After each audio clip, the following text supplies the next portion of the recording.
All good. This is a new feature on Zoom that seems to be happening of like recording in process. And I have that on record now, and I don't edit my podcast. So that is my secret to success, guys. This episode, we have the beautiful Laura Hamilton, who we're going live on Instagram here as well as Zoom. So I feel like I'm talking to myself as an audience here. So you might see me flicking between the both if you're watching, but if you're just listening to the podcast, that won't matter at all. So I'm going to give the beautiful Laura an introduction here, and just tell you a little bit about how I came across her and what her story is before I let this beautiful soul tell her own story. And we're chatting just before here, and she's like, I'm not someone who kind of hides the truth. I let it all come out. So I am super stoked for where this conversation is going to go. But just for a little bit of a preface as to who she is, where she's from, what she's doing. She's a Canadian farm girl with a passion for people and potential, and always stretching herself and challenging those around her to grow. So already I know that I love Laura, because when I hear farm, I'm like, oh, I wish I grew up on that farm. Like, you know, it's like that Kermit meme of the farm I never grew up on. And when I was reading her bio, this is another, you know, thing that I think a lot of people might connect to. We grow up with this sense of like a really disempowered self-image, and we tell ourselves all of these stories, this negative talk, and it might have been impacted by the environment or the people that were around us. And this really stopped her from saying yes to a lot of opportunities, of being the best person that she could be while growing up, which we all know shapes who we are when we get older. But you know, the warrior within prevailed and saw her change high schools as like partway through grade 10, which I did too, when she refused to be in a school where she didn't feel supported or free. And then the turning point opened the door for a life beyond the farm, graduating from uni with an English degree at 22, getting certified as a coach, teacher, speaker, with the John Maxwell team at 23.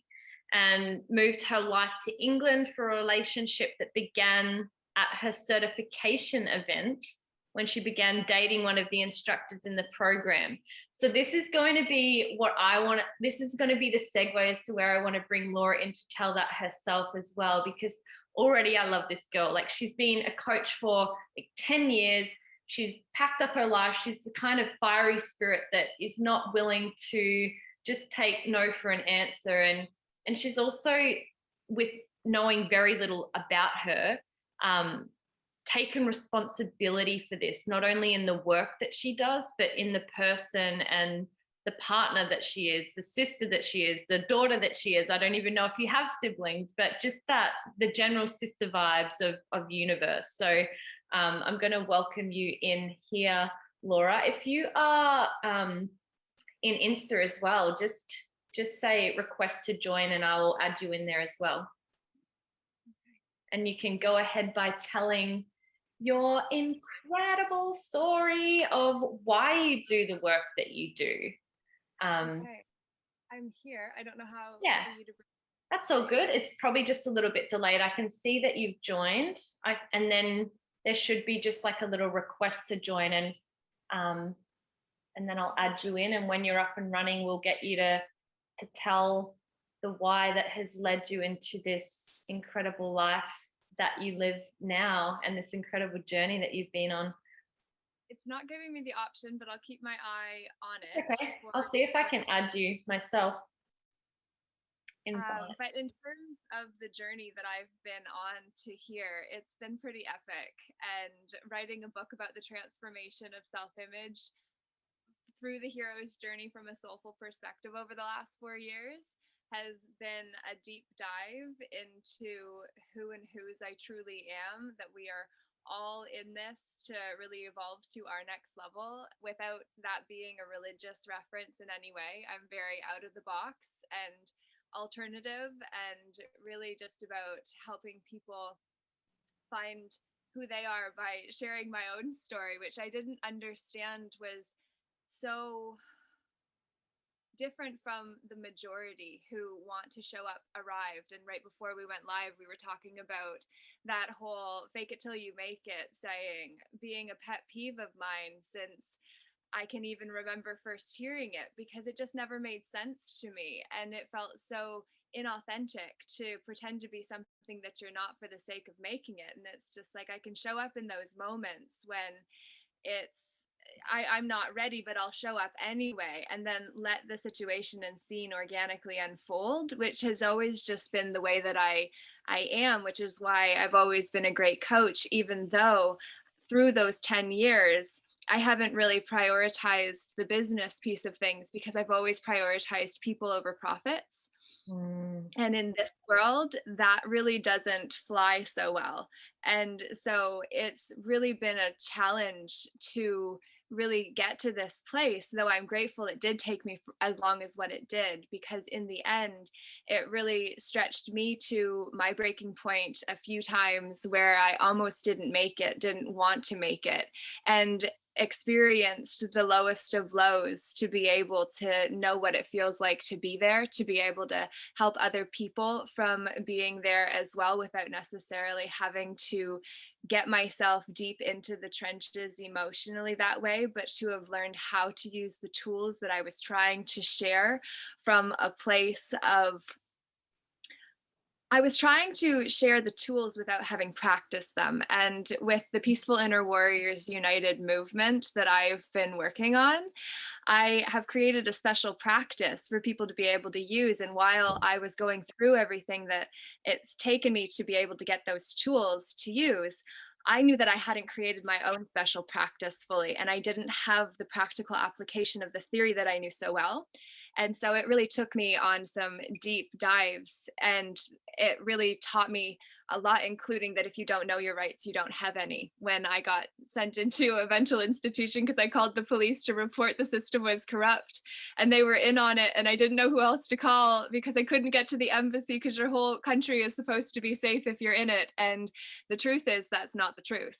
And I was so naive, and I was basically going through my own enlightenment experience, because I had stretched so much when I'd moved to England.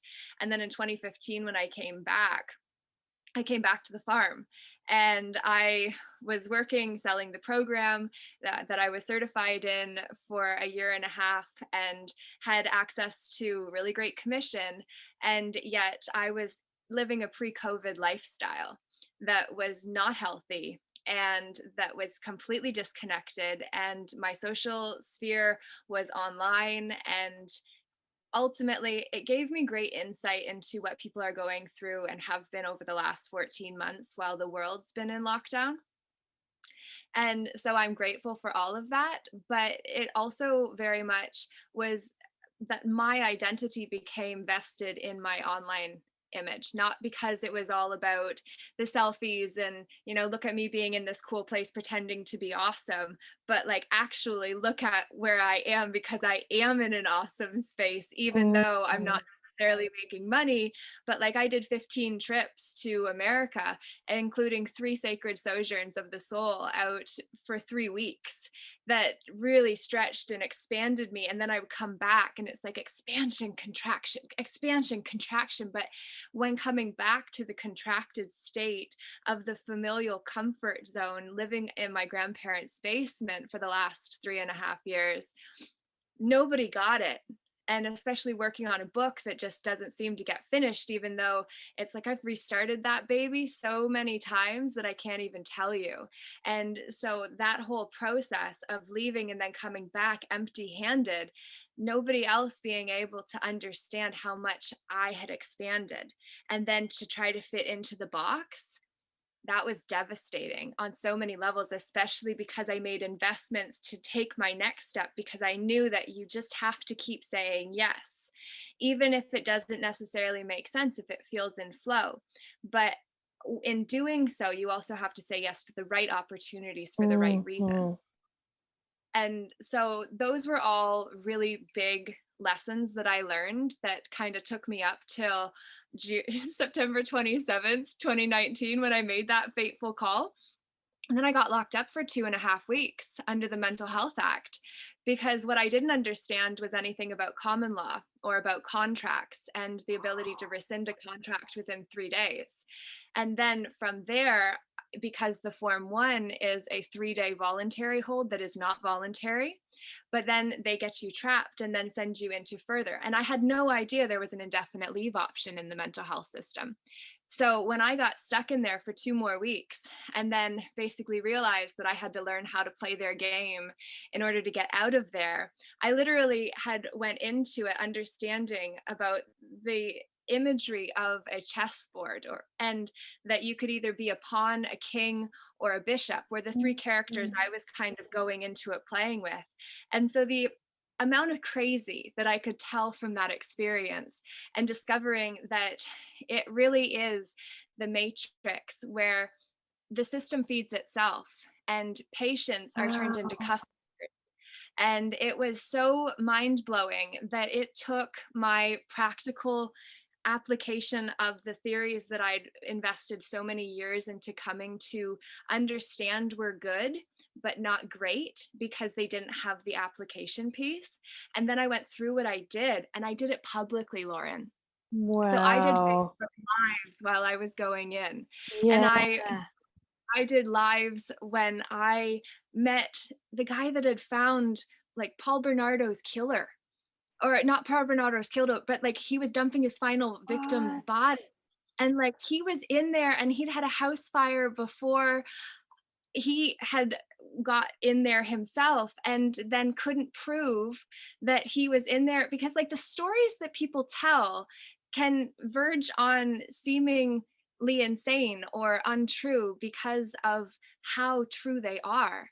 And I learned so much in that experience that we don't Wow. need to go into that specifically, but what I can say is that that in meeting him and one of the other patients, literally when I walked in there, I was at such a heightened state of awareness that when I got into the third place that they finally sent me to, which was a really nice place where I had my own room and I had my own bathroom en suite as well, which I feel was like buying me, or trying to, because that's what the, especially if you know your rights, then you get sent to places that are better to turn you into the patient that they need you to be. Because as I learned in Richard Glasser's book after I got out, in a book called Warning, Psychiatry Can Be Hazardous to Your Mental Health, what I learned is that the psychiatrist's first role and responsibility is to break the patient and to have them put their power into them, so that we are no longer standing for ourselves. And so that was my eye-opening, ripped open experience of everything that I thought was good was not legit. Well, not to say it wasn't legit, but it wasn't what I thought. And then going through that and then basically getting myself out, not because I was released, but because I asked the right questions, because that was how I found out that I was eligible for release. And then I basically organized it. And then the psychiatrist tried to tell me not to go, and it was against his wishes. And he literally told me, Lauren, I personally guarantee you will fail to self-regulate, as I had planned to do. And when you do, go to the emergency room. And if you get too much sleep, you will get depressed. And if you get too little sleep, you'll have a psychotic episode again. And you need that. That was the best advice that he gave me, the only thing helpful. And ultimately, it was just such a shattering experience, because I said, I haven't used drugs other than marijuana. I used to smoke a lot of weed, and I did 8 DMT ceremonies in the months before all of this too. So there was a lot of unintegrated energies that I hadn't brought in and learned how to process, and had brought up a lot. And that's what happens, which I've since learned, the teachings of the ascended masters say that's called storming the gates of heaven, which I was absolutely doing in order to get my breakthrough, because I knew that I had went in from so many contracted or so many expanded states, and then was in a contracted space trying to be here for my grandparents, write my book, and change the world. But it's difficult to do when you don't have a community around you. And the online community, what I thought was full of people that were genuinely there for me and cared for me the way that I care for people. But what I found was very different. And then my family, who love me and tried to support me, they did their best, but they needed me to play smaller and be something different than I am, because I'm not meant to carry on in the way that my family have. And like, I have a brother that's a pharmacist, like just one, who's married to a pharmacist. And so, you know, with the view that I have, that has meant, like, I've never met my youngest nephew, who will be a year next month, and I haven't seen the other for a year and a half. And you know, there are so many sacrifices that have been made, because that experience opened my eyes to the truth in a way that You only can't unknow that. from trauma. And then going through, then, you know, 2 weeks later, after I got out and got the meds out of my system that I had taken in order to be able to show some cooperation so that I could get myself out, the 4-day detox of those drugs from my system, I can't even tell you what that experience was like. And I'd only been on them for like a week and a half. So for people that have been on longer, I get it.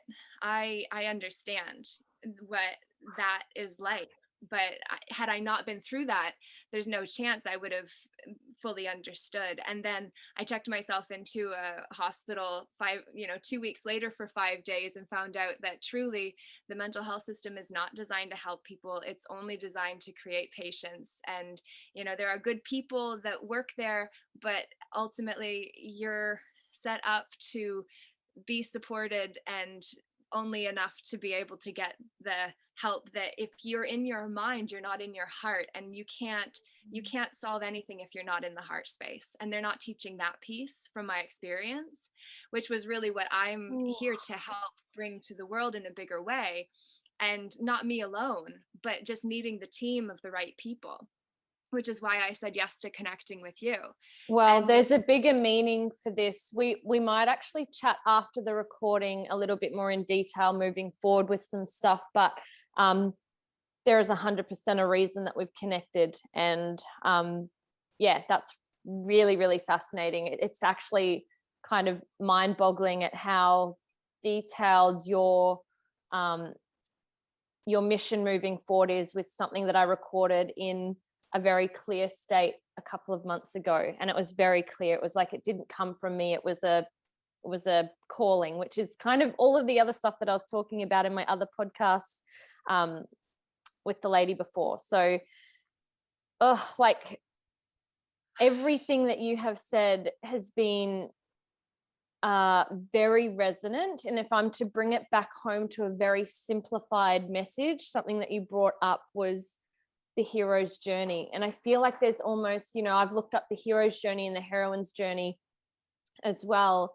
And it almost feels like what you were describing is that you went through that, but there was almost that missing piece, because now you're giving back with gifts to share. But there was this piece of, like, you know, there's the breakaway and there's the like separation, initiation side of things, but there was some sort of messy middle, almost like there was a retraction in the middle, like you went backwards, like further back from even when you began that hero's journey of, like, I'm in like a worse position, I'm in like a worse mental state, to then get flung back now into the work that you do of, like, now you're able to give back from that super educated, credible, holistic form. Because I think so many people can resonate with getting excitable about and passionate about something that they want to teach, but not really having assimilated, not digesting, not understanding exactly what they're communicating. And it just blows me away that the fact that you could have ended up in a mental asylum like that is just like,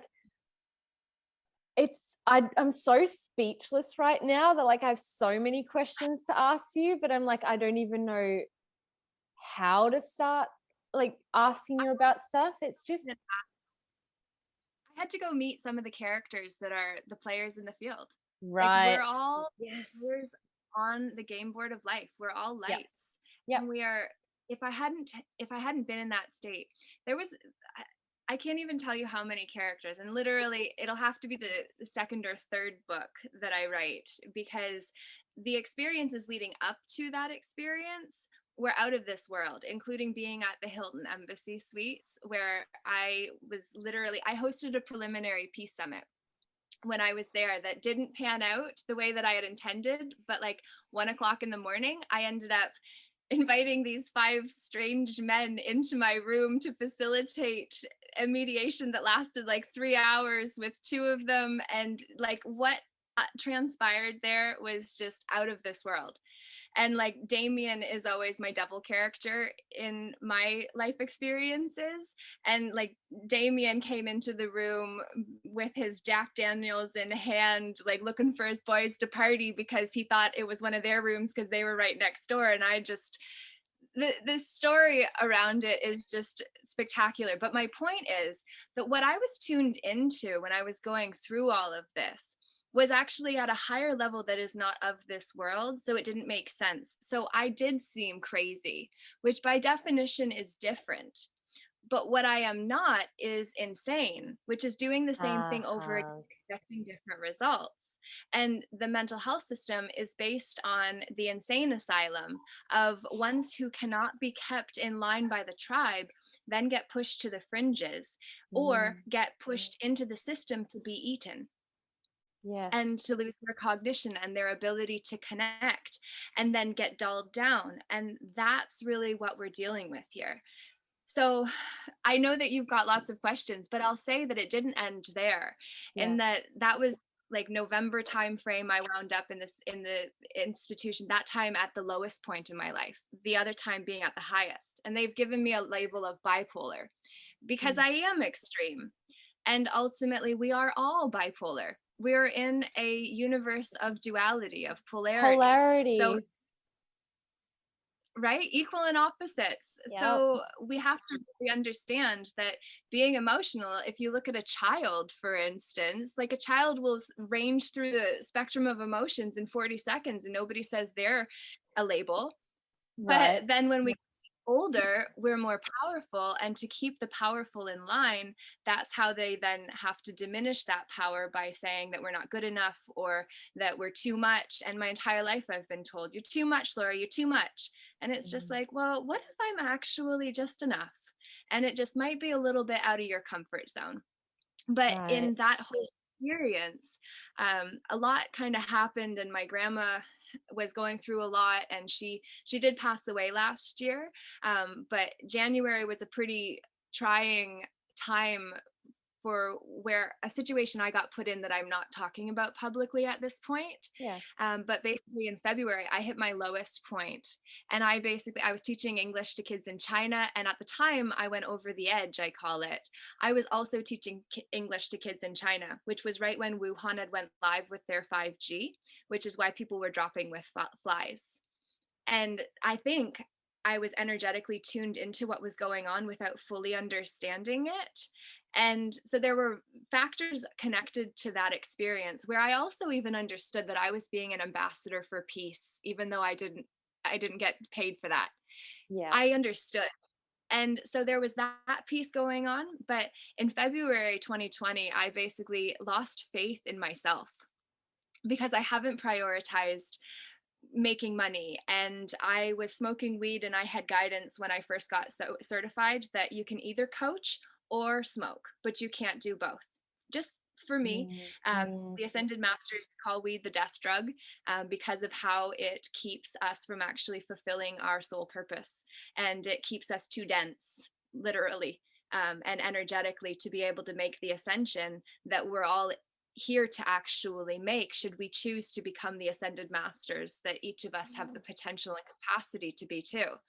But that was all going on. And so I really judged myself hard because of how much I knew and how much I wasn't doing. And then I went through what I did and lost my reputation, lost a lot of friends, because I called a lot of people, I messaged a lot of people and brought them into my CraZy.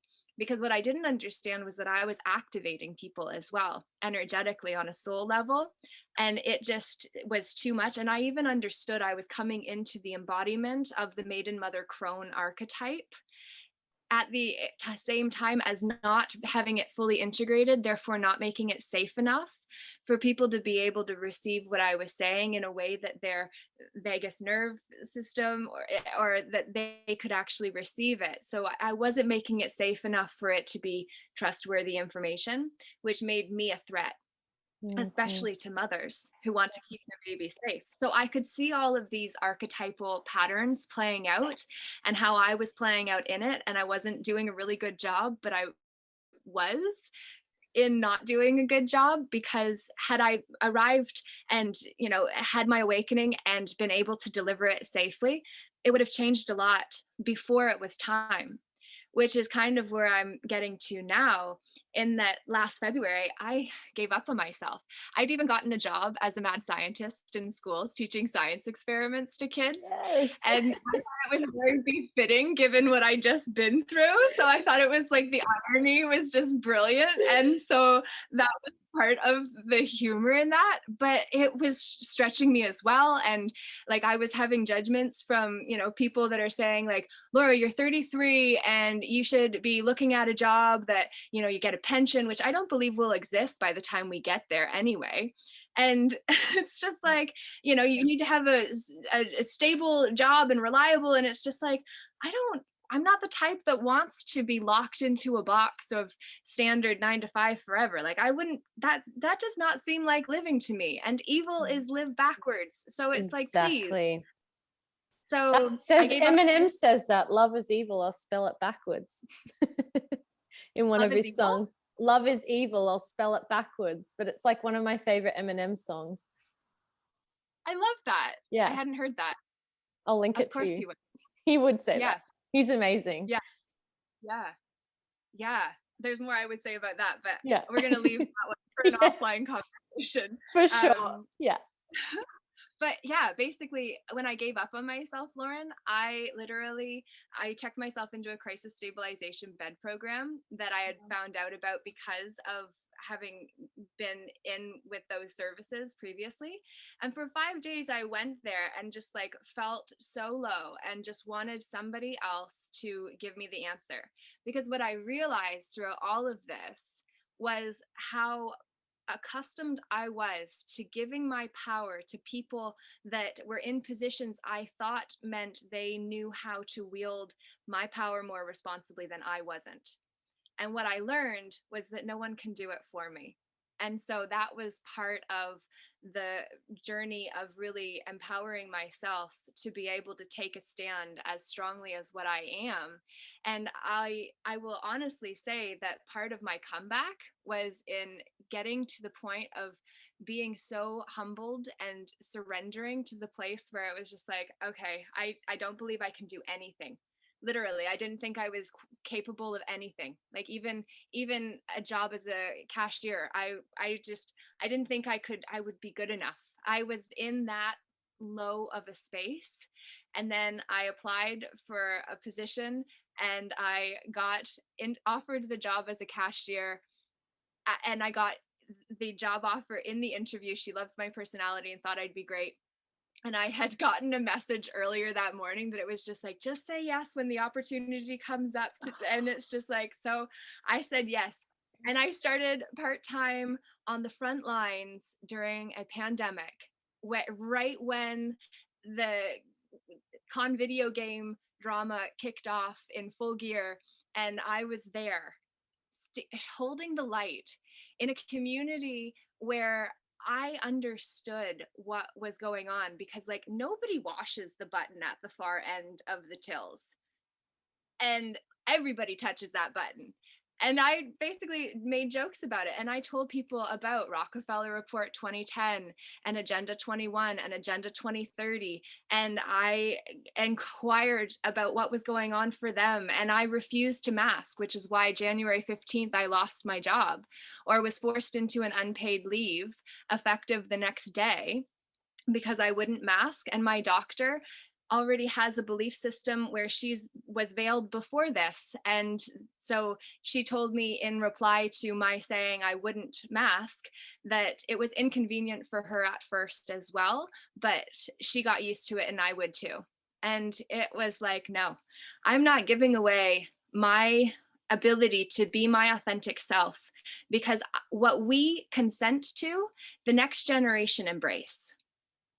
And this whole thing, for some reason, 1984 just keeps coming up for me, the Orwellian era. And it's like the government is exactly, doing that to people now, and it's instilling fear. So it's like, I guess this can get controversial if people want to take it that way, but this is just a real chat. These are the thoughts that I love hearing from people, because I often defy things, not to be rebellious, but to stand in what feels authentic to me. And it's not moving out of what feels safe. It's like, actually, no, that doesn't make sense. Why is everybody following the crowd? And what you were talking about much earlier when you started with your story is this matrix. Yes, there's a matrix that is playing out that, we think, oh, no, we create our own life. It's like there's a part of us that are creating our own path and can break through our destiny or whatever it is. But then there's also a bigger part of the world that is already happening for us, and it's already happened, if that even makes sense. But what I guess the world at the moment is doing is creating the end button on the till, essentially, that they can press at any time, that people just go, like you did in the mental asylum. It's like, I'll just play your games, because it is a big game that we're playing. But it's like, which things are we actually playing the game for? Because that really does dictate the next generation. It dictates the next week. It dictates the next year. So yeah, I'm all for not following the crowd. I'm all for spreading light in areas that are particularly dark as well. And walking in the light of chaos and polarity isn't the easy path. And this is where, I have so much respect for you already. And that comes at a loss of some relationships, but it also comes as a huge gain of abundance for who you are as a person. And like, even if you're walking that with like 2 or 3 other people that are your team, and it's not family, it's like people that you've drawn in, it's like, that is a much more full life, in my opinion, because you can't keep yourself around the people that are going to perpetually condition you to be how they want you to be. It's like, well, that's not my life. I am going to be like this my whole life. I'm going to want to change jobs. I'm going to want to step out of my comfort zone, like perpetually. I'll get comfortable in a job. This is me. I get comfortable in a job and I'm like, well, better leave. Got to learn something new. And like, just hearing you talk about your experiences with work, I'm like, I completely get you, sister. Like, that makes sense to me. And it doesn't mean that you don't value yourself. It's like, well, no, this cashier job can give me as much experience with people and life as another friggin' high paying lawyer, corporate, whatever job you want to say. It's like, I don't see the hierarchy of jobs like that. I see that you can learn lessons in any job, situation, relationship that you're in. So I've just got so much respect for what you've gone through and what you'll continue to go through, just because of your personality. I love you. It's awesome. Well, I think you're pretty amazing as well, and I'm grateful that you reached out. And the irony is that when I was little, when I used to be in this room, which is now my bedroom, it was my playroom at my grandparents' place. And I had a chalkboard on the wall that I used to line my little dolls up and teach them on, because I wanted to be a teacher. And then I had a little machine that I would ring groceries through, because I wanted to be a cashier and a teacher, because I saw how the cashier could either make or break someone's day when I was little, before it was devalued because of how little they get paid to do it. And so it was so ironic to me that I finally just said, I don't care how much I make, because I know I'm worth so much more than any dollar figure, regardless of what position I take. And when I fully just embraced that and would show up and smile ear to ear and bring people in and just treat them, some of the patients, when I would be on traffic duty, where, you know, because everybody has to stay safely separate from one another. It's like when I was on traffic, I'd be like traffic control, but I'd make it fun. And it was like Price is Right. Like, come on down. Yes. Take the red carpet and I'll roll it across the road. Like, come on, let's strut your stuff for the next 10 meters. I didn't have the ability to bring out a red carpet, because that would bring all kinds of policy infringements. But, you know, I did my part with what I had to work with. And that's the thing, like, we really don't need more than our heart and our personality in order to bring magic into someone's day, because every job that I've had, that's always been the thing. It was like, I just want to come and I want to sprinkle magic on everybody that I work with. Yeah. And even when I'm not working, I want to sprinkle magic on the people that pass through, and just, I give compliments freely, just because it costs me nothing, and it might make their day and then be how they become the ripple effect that changes somebody else's day. And it's like, that's how we can change this world. It doesn't have to be paid for either. It's the moments in between, and something that I heard from Tim Minchin like ages ago, and it was something that already was something I valued. It was like, treat the janitor like you'd treat the top person in an organization, and that goes for life. Like, treat the homeless person like you'd treat your sister or your brother or your mum or your dad. And it's like, when we treat all of those people in between, which is essentially this in between part of what we call life, in between birth and death, right? It's like, how do you actually treat yourself, and then how do you treat absolutely everyone and everything that you come into contact with? And it's like, if it's not kind and it's not honest and it's not open and it's not loving, it's like, maybe just take some time to reflect on that, of why you're not happy.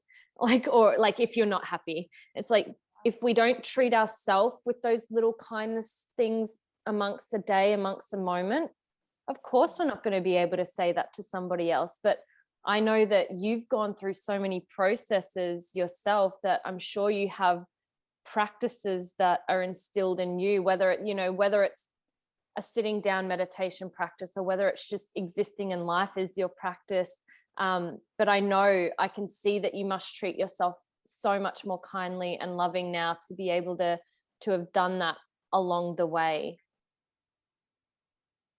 Yeah. And it was a process. And I feel like with what's going on collectively right now, there's a lot to be said about the matrix experience and the grid. And in the second place that I got sent to after the first place where I had went, when I'd called myself in, and I would recommend not doing that. If anybody's considering reporting the corruption, don't. Unless you know how to protect yourself. This is like the most random podcast ever. I mean, episode. I'm like, I don't know why. I was like, this is just such a random topic. For when people hear this, they'll be like, what? Like, who is this chick? I feel like they're just going to start looking at what you do. Like, she's a total legend, by the way. Well, one day maybe, but truly, like, the things I do this because I feel like we need to bust the stigma around the whole mental health system. And so I feel like part of my experience was to be able to do that. Because if I hadn't been through what I did, there's no way that I would have the firsthand experience to be able to share the madness. And so the reason I go back to the experience was because truly it did completely shift so much in my world. And it was my experience that doesn't have to take anybody else down with it.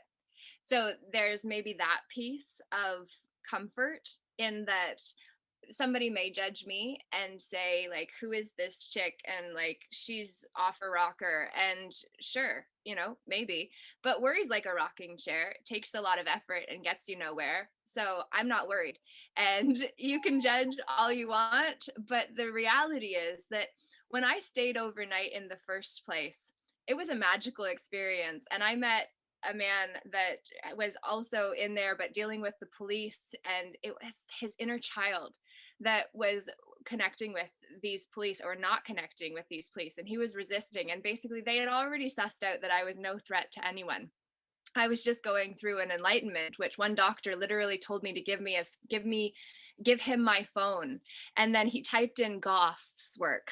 And if you Stan Groff basically had created holotropic breath therapy, and it's about reaching natural states of enlightenment. And so that doctor told me to look that up on my phone and identified that was what I was going through. But because the mental health system is about trapping those who are going through that in order to tame them like an animal, but just as people in the modern day witch hunt, he said that, and I thought for sure that would have went into my record, and then that would be why I wasn't going to stay there for beyond my 3 voluntary days that weren't voluntary. Yeah. But I was in there, and so I mediated conflict with Harvey, who was actually a Métis man or native man of some sort. And basically I could hear him fighting the police, and I knew it was his inner child was resisting the authority figures. And for whatever reason, I came out of my cell, which was literally what I was locked in, but they had the door open because they knew that I was no threat, and the bathroom was outside of the door by the nurse's station. So I left and I went over to him, and he was calling them an asshole. And I was like, yeah, they are assholes, but let's go this way. And it was like the mother in me met him where he was and kindly escorted him to his room. And it was so precious because he was actually in there because of a conflict, a domestic squabble. And he ended up, I sat with him and told him some stories, and he told me about kickapoo joy juice, which is what the natives used to call the cider rum that they had been given by the white man. And it was so fascinating because of the fact that we, wherever we are born, are natives to that space. If we actually reclaim our power and our share of the land that we are due as natives of the land, if we are willing to be empowered to actually take advantage of that. Now, we can get back to that because that's really where I've come to in the last few months. And it's really significant for people to understand, because out of craziness, good things happen if we are willing to let the dust settle without it settling on us, because we kept moving and didn't let it stop us. But Harvey was an amazing gentleman. And then basically they moved me to the second place. And Lauren, you would know this, as they transported me by ambulance with being a paramedic. And they had me on the gurney, and they moved me with there, even though I said, I can walk. And they said, oh, no, don't worry about it. They locked me down and brought me in. And it was interesting because a girl from high school actually was she actually drove the ambulance. Wow. And there were 2 other people, and we were having so much fun because like I was telling them like, Blair, do the radio, and then like they cut it off, and then we would talk, and then it's like, okay, no, turn it on again, turn it up, okay, no, turn it down. And then I'd say things, and it was like I was being a performer. I was in just a playful mood. Yeah. And I didn't understand why they get the patient to actually go in on the bed, because it shows lack of ability to move yourself. And so it's all part mic drop. Oh, right. So I learned this because when they wheeled me into the second place, which was my namesake city, ironically enough, which is Hamilton, and 10th floor, which is my birthday, I'm a 10-10 baby. So the symbolic overlays of these pieces are significant. But when they rolled me in there, I literally experienced the overlay of the matrix system, where it was the Milgram experience, I believe it's called. No, Milgram experience is an experiment to look up, but the Stanford University experiment was actually where they had done an experiment where they had volunteers sign up for an experiment of either being a patient, of either being a prisoner or guards, and then you take on the roles. And then they literally had to prematurely stop the experiment because the guards became too vicious and in fulfilling their orders. that they actually had to prematurely pull the plug on the experiment. And the man that was behind it, he wouldn't pull the plug, but his girlfriend, I heard, was the one that actually made them stop the experiment because people were going to be hurt. But I share that because when they rolled me into the second place, I literally experienced the matrix overlay, and I was interviewing to be a corrections officer at the time. Like I had already, I passed the test, and I've been an assistant probation and parole officer before for a summer after university. So I knew what a prison was like because I'd done tours of the big penitentiaries and things as a professional. And so when I was rolled in there, I experienced the overlay where the patients were actually the guards. And then the professionals were the prisoners that had overtaken the guard's nest or the nurse station. And then they, in order to keep their role, they had to keep the prisoners locked up and in line. And what was maddening for me and why it was so eye-opening was because they literally avoided eye contact with people desperate for it. I asked for my lip balm 3 times, and each time I was told, I'm doing something more important than your request. I'll get to it if I have a chance later. The first time I thought, that's an interesting way to respond. Right. The second time, that's a strategic way to respond. And then when my mother came in, I said, can you please ask for my lip balm, because they're more likely to give it to an outsider to show that they're treating us well. And when she asked and got the same response, her hands went up, and I'm so sorry. And of course you're doing something more important than lip balm. Don't worry about it. It's not a big deal.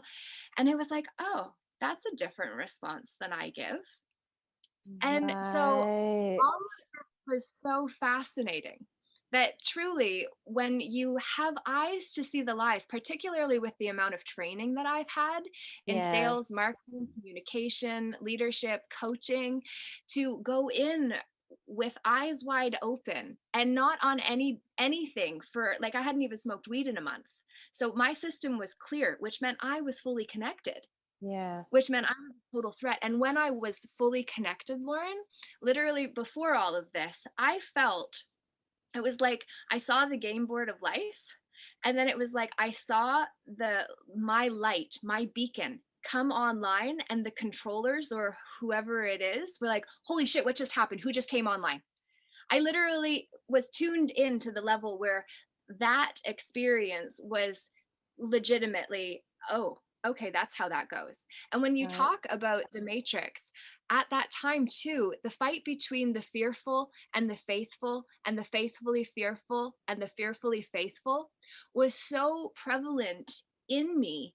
I was literally seeing it on the outside. And whether it was all in my head, or whether it was being fully tuned in, or whether it was a combination of both, who knows?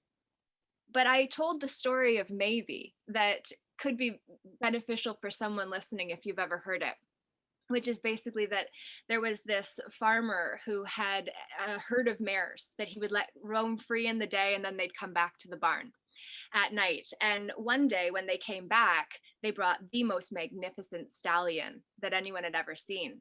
And so he corralled the horses, and then he now had a precious prize. And so all the locals came and said, oh, you're so lucky. That's amazing. I love this Asian, I love this proverb. Oh, yes, I love it so much. Sorry. Yes, keep going. So the farmer said maybe. And then his son happened to be the best stallion trainer in the country. And so as he was trying to break the stallion, it ended up that the stallion threw him off and shattered his leg into several pieces. And so then all the farm locals came and said, oh, like, first we thought it was amazing luck, and now your son is injured and won't be able to walk for like a year, and it's terrible. And the farmer says, maybe. Well, there was a war happening in that country. And when the soldiers came the next day, his son wasn't able to go, and all of their sons were rounded up and taken to war, never to be returned again. And all the farm people said, at first we thought it was horrible, or first we thought it was great, and then we thought it was terrible, and now all of our sons we might never see again, and you've got your son here. You're so lucky. And he said, maybe. I just love So, it. It yeah.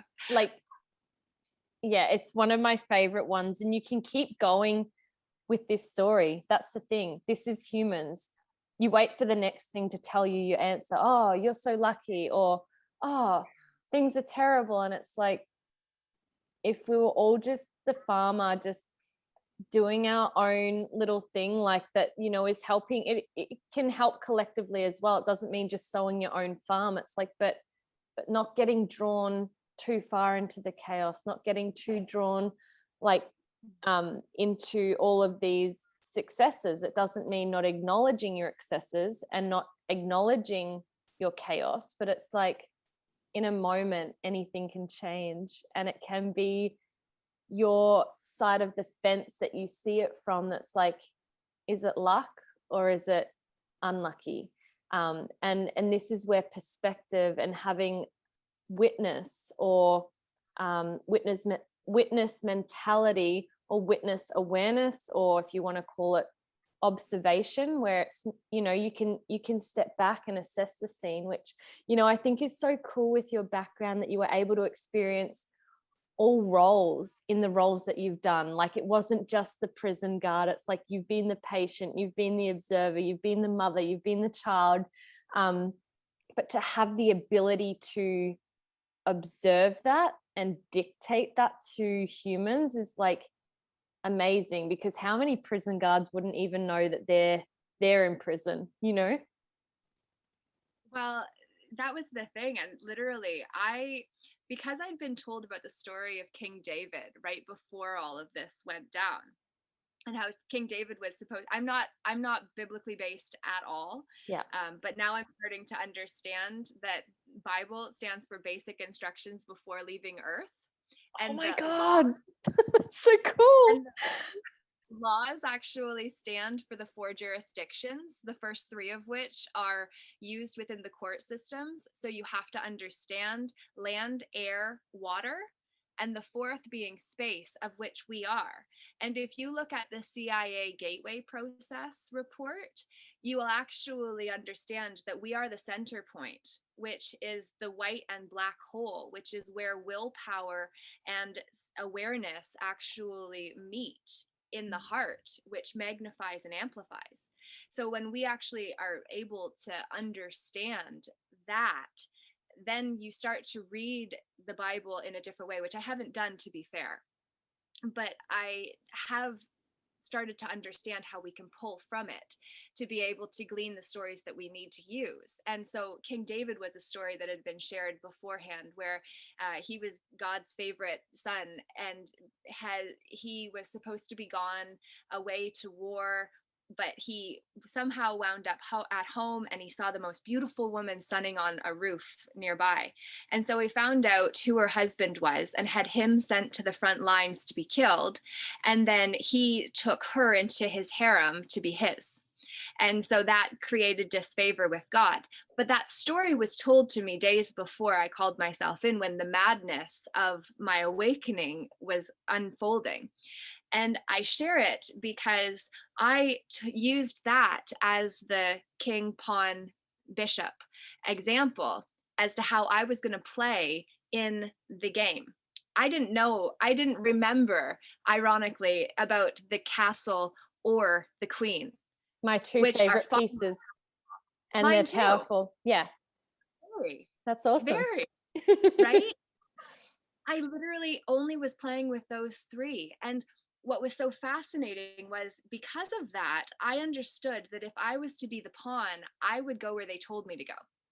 And at one point in the second place, which was literally the science experiment, they came in and kind of we had a conversation where it seemed like I was in trouble. And when they left, they closed my door. And it looked like I was trapped, which was looking to see how I would respond. And I went over to the door and I pulled it open just enough for them to understand. I knew I wasn't trapped, but I wasn't going to fight them. And so I would literally I played the game like a bishop, which meant I literally stood at the edge of my cell, and I raised my hand and I peered into the eagle's nest. And can you imagine having 5 guards, which were nurses and doctors and security, in the room opposite me with the plexiglass window, which is called the eagle's nest in prison centers. But in the eagle's nest, all these professionals are standing there, and I'm raising my hand and looking to make eye contact for nearly a minute. They all just tried to stay looking down, wouldn't look. And it was so fascinating because finally they did. And my nurse was getting really irritated because I was a demanding one, because I wanted to know the rules of the game. Because if like the Socratic method is exactly how we win this war. Because if we can actually understand how to ask questions, Yes. as you know, as a coach, questions are where we are most powerful.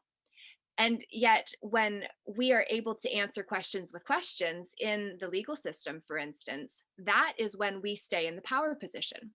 But in that experience, there was literally a point where I went over to the nurse's station, and I wanted to, whatever I asked for, one of the guards literally said, "Fuck," because he was so frustrated because he knew that he wasn't going to get it one over on me. Yep. And literally you could make a phone call in that place every 2 hours, but they took my phone. So how many people actually know phone numbers nowadays? Which is, I feel, how it translates to what's going on right now and how they are making it so that we're also technologically dependent for then when technology goes away. Like, I can't get phone calls to my phone that, like, when I answer, I get nothing. I have to call the number back now because of all of the activism that I'm involved in. So it's like, and we could, like, but right before we got on here, you had sent me the Zoom link to my Facebook, and it was removed. It wouldn't show up on my computer, and it was removed from my phone before I was able to send it to myself. So you had to do it for me. Yeah. So it's like, when you are willing to speak out and say truth in this world, it's a dangerous thing until we actually take the power back by remembering the power is within. And that is why we've got to know who our people are. We've got to, like, with the Peaceful Inner Warriors United movement, I've been working to find the people that are advocating for themselves and for others to be able to take a stand and do what we're required to do here at this time in humanity's history. Our story is to know how do we keep ourselves safe when the power grids go down, because it's going to happen in the not too distant future. And when everybody's been so trained to be reliant on technological devices that they have no self-care strategies, mental health, suicide rates going to have a huge spike, which is maybe the reason that this conversation revolved around this. Because as much as I do oftentimes go into this specifically, it's not necessarily where I generally like to stay, because of the stigma around it, because of how uncomfortable it is, but also because it is at a higher level. And most people aren't comfortable at that higher level. And so there's the part of me that's like, if we can just help take people out of their comfort zone to a level where it's like, okay, it's uncomfortable, but it's being told in a safe way, which I wasn't able to do before, but not being able to do it helps me now do it. Then we can really empower people to understand that if we can create a special practice that honors all of who and whose we are, regardless of the box that we've put God into, what I oftentimes say is that God is dog backwards. Exactly. And what happens when you back a dog into a corner? It's going to lash out. Exactly. So we don't need to be the dogs. If we can just band together and become the ripple effect that put our people that can't protect themselves, like the young ones that are being preyed upon right now, into the center, and the elders, if they haven't already been taken out or contaminated with what's going on, it's like we put them in the center and protect them, and then we warriors are the ones that radiate out. And that's how we change this world. Babe, are you a part of my I was just laughing before because I'm like, you literally just titled what my private group is all about, and it's like learning how to master the first step of taking uncomfortable action, because you've got a beautiful essence. When I look at you, you're divinely feminine, but it's like there's that side of also being able to step into allowing people. How I describe it is I love to allow people to feel comfortable to get uncomfortable.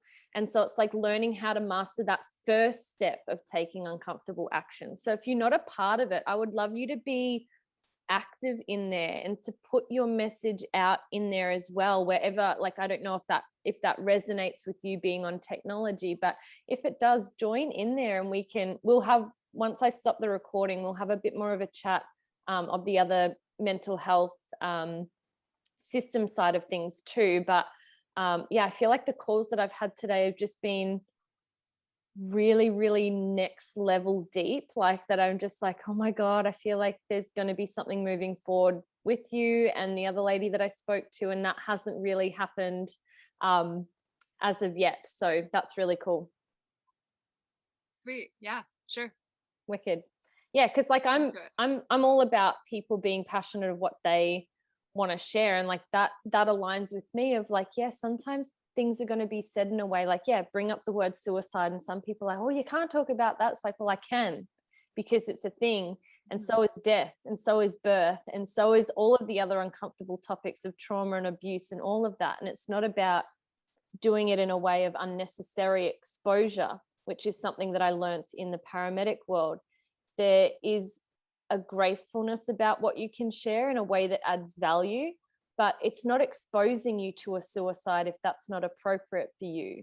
It's not exposing you to a dead body unless there's a message behind why I'm getting you to, like, why I'm wanting you to see that, or why you're there for that particular job. It's like, you and I are not putting out information that's like, oh, we just thought we'd share it, ego boost, or I'm so knowledgeable. It's like, no, this is to spread the sprinkles of magic and light onto these areas that aren't being spoken about, that people are not feeling safe in these areas to talk about. It's like, hey, like, it's out there. Why don't we put it out there and give you a framework or a system or a group that you can be a part of to voice your concerns, questions, or just join in, knowing that there are other people out there like you and I that we want to chat, we want to connect.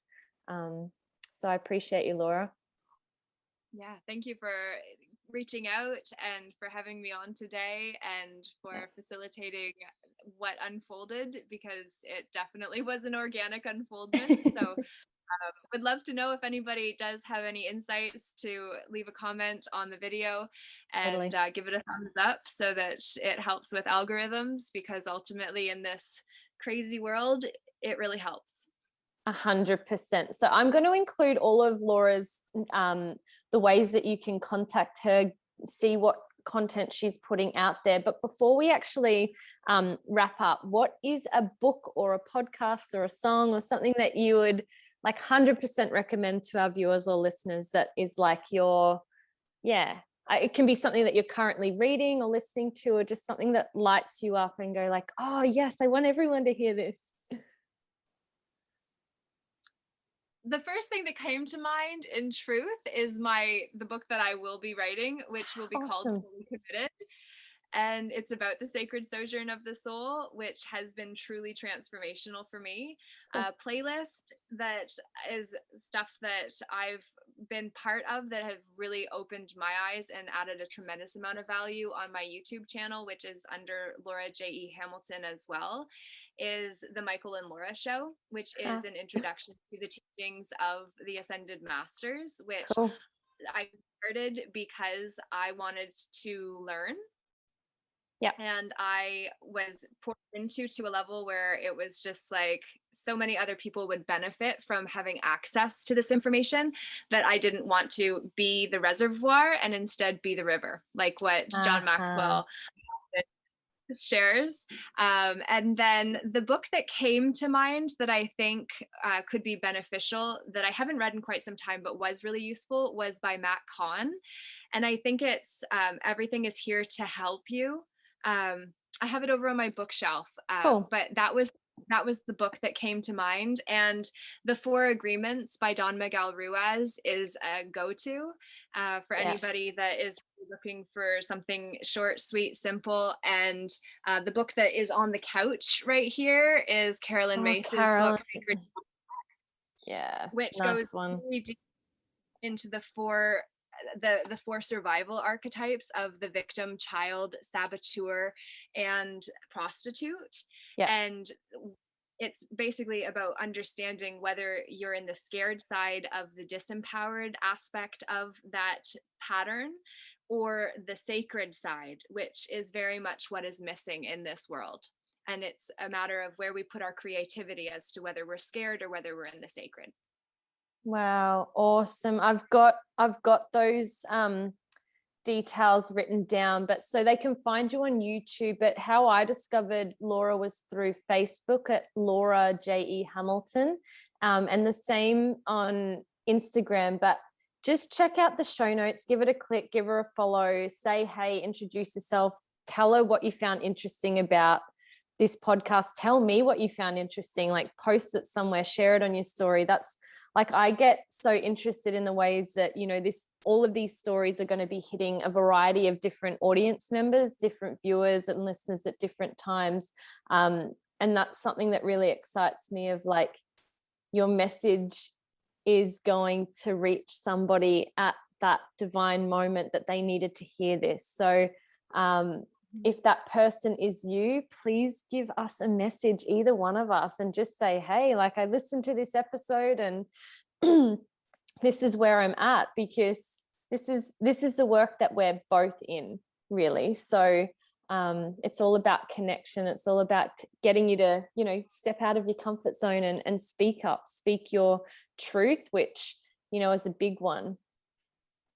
Huge. And actually, I will also mention, if you don't mind, that I have actually been part of putting together a conscious music project that it's been designed to basically uplift and inspire the artists and create a circle of cross promotion and cross pollinating. So on my YouTube channel, I'm interviewing each of the artists, and we've got 22 artists because I wanted 22 songs for the High Rise of Emotional Awareness teaching that I've got, which is based on Abraham Hicks's emotional guidance system. That's come up twice. That's come up with the last lady as well. Abraham Hicks is just, and that's everything that we're doing at home here too. And I've just put together an album of songs that I've written for people, of them telling their inspiring stories. So this is just like, I know I was meant to connect with you. This is crazy, but not crazy.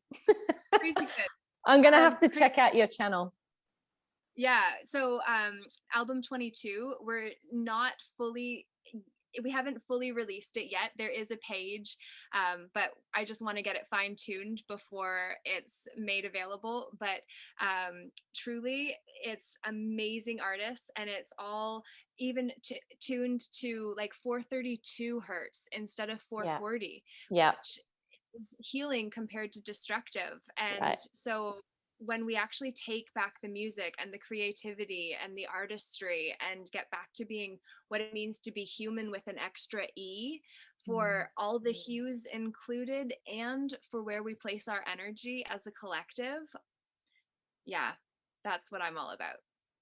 Babe, I'm just loving it. I am so grateful for you. I'm really grateful for your time, energy, and I know that I'm not the only one that this is going to add value to. So we might even do what I'm aiming to do actually with this podcast, is to get a revisit of everybody who's been on here already to come back again. And doesn't matter, that could be a week later, it could be a couple of months, could be a year later, whatever. But just to check in with where you're at with your project, your book, because I want to be able to promote that for you as well and spread as much light for you and your world as we can, because this sort of stuff is like, it's the big stuff. It's the it's the stuff that's needed. Fully agree. Thank you. Yeah. I'm going to stop the recording and just stay on for a little bit, girly. Look forward to it. Thanks.